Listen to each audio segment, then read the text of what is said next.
I remember when all you had were 2 lockpicks and a crowbar. Well, you've got a lot to learn. The surveillance cameras and the alarms are activated by a laser beam. So where do we start? Let's see. With this. Time to tie me up. The great part of that sequence, which is the best part of that show for me, is that you get to see Amanda as the pro trying to teach this novice big guy how to effectively stealth, you know, into this museum and steal the piece. I think I've got it. I'll let you know. Oh, sorry. And Adrian actually dropped me on my belly. That was not fun. I was really mad at him after that, I recall. Yeah, that was fun. But I never trusted him again. You hate your job. That's not the point. In a good cause. Don't you look at me like that. We got to access our chemistry in improving, just their relationship. I mean, and I remember seeing some of the rough cuts of the scenes, and we're arguing through the whole sequence. What is taking you so long? I couldn't get into the damn harness. Why not? I told you exactly how to do it earlier. What do you mean you told me exactly how to do it? I spent most of my time swinging you from the dojo ceilings. And we're arguing in between the scenes as well, which was our thing, to constantly sort of banter and bicker with each other, and it plays into the scene, which when it's all done in a loud whisper, it's pretty funny. 4.5 minutes before the guard checks this way. I've done so many laser beams in shows. I've played a lot of thieves and bad girls, and I've had to deal with a lot of laser beams, like with blowing the smoke we've done in Highlander, where you can see the beam illuminate, but you're having to sort of step over everything and roll under them, I think is what we did. We came up with that on an improv, I think. It was a lot of fun. Come on, McLeod, you loved it. Tell me you loved it. Fine champagne, a beautiful evening, a bag full of priceless treasures. Oh, doesn't it make your heart just pound? Yes, just pound.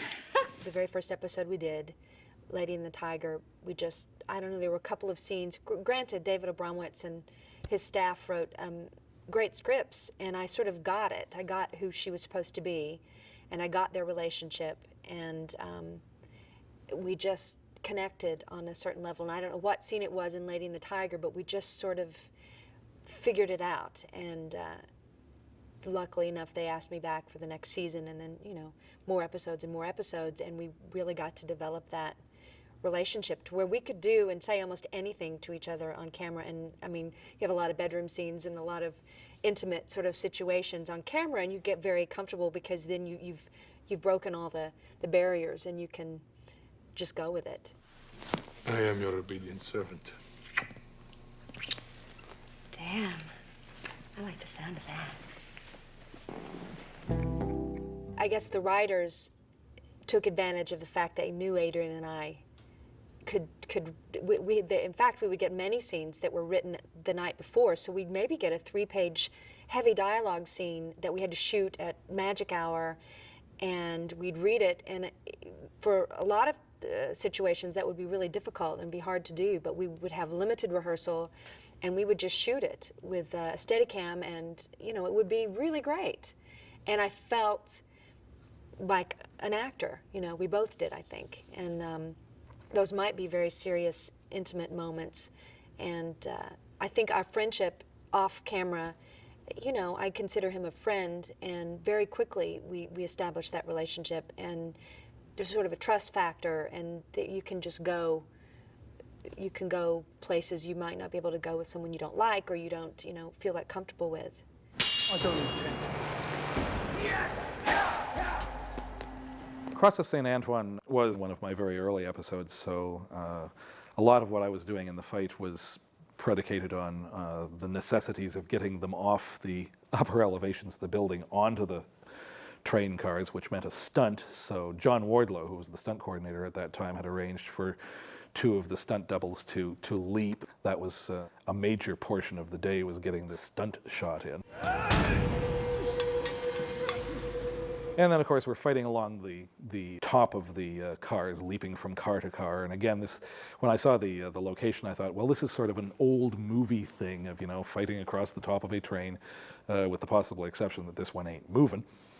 So we were doing a lot of shots that sort of replicated shots from older movies. Like you'll notice twice in that fight scene, we're actually doing the shadows of the fighters on the wall, and things like this, very Errol Flynnish sort of moves.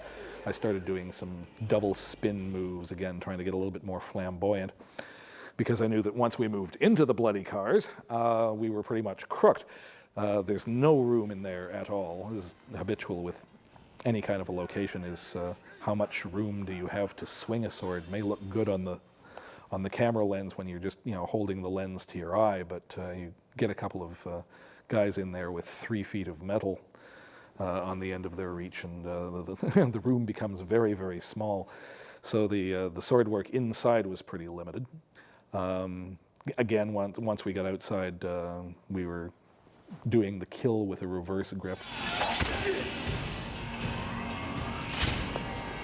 A different move for every episode, introduced something new that the audience had never seen before. So it was an interesting fight. And again, Brian James worked very hard. I remember one rehearsal where he literally went 3 hours without a break. Until I was almost going, okay, Brian, that's enough. No, it's enough for me. So he sweated it out on that one, but yeah, interesting. Doing a reoccurring character like that over such a long time, my agents, I never made like a fortune doing the show, but my agents were always like, well, what if we're trying to get you this? I said, you call Highlander and you let them know that I'm doing this new series. If they want to use me, we need to figure it out before I sign this contract. And they were going, but it's just, you're doing like 4 episodes a year. What big deal? I said, because I love doing Highlander. I love doing the show. I'm fortunate to have that opportunity to play such a great character, to get to do accents, sword fighting, costumes. I mean, it was an actor's dream. And I think unless you are an actor, you don't quite understand that. And Amanda, such a fantastic character, intelligent character to play, and then getting to play against Adrian and Jim and Stan and Peter and all the guys on the show. I felt really, really fortunate, and never wanted it to end. I mean, I'm sure Adrian, after a certain point, after 6 years, wanted it to end, but I was sort of spoiled getting to come in and pop off 3 or 4 episodes and go to Paris to do that, and it was fantastic.